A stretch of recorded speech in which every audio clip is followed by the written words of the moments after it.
কোরবানির সময় যখন মাংস খেতে খেতে বোর হয়ে যাবেন, তখন ইলিশ মাছ দিয়ে সহজ একটা রান্না করে দেখেন, সব রান্নার স্বাদকে হার মানাবে। এখানে ইলিশ মাছটাকে আমি কেটে ভালো করে ধুয়ে নিয়েছি, তারপরে হলুদ আর লবণ দিয়ে ভালো করে মেখে নিয়েছি। চুলায় একটা ফ্রাই প্যানে সরিষার তেল দিয়ে মাছগুলোকে ভেজে নিয়েছি।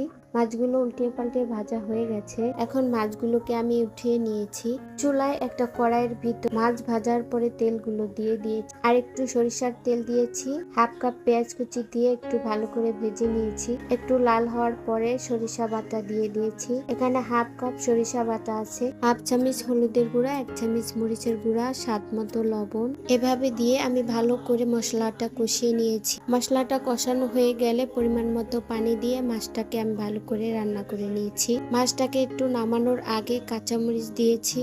দেখুন খুব সাধারণভাবে কত সুন্দর রান্না করে নিয়েছি, আর মাছটা খেতেও খুব ভালো হয়েছে।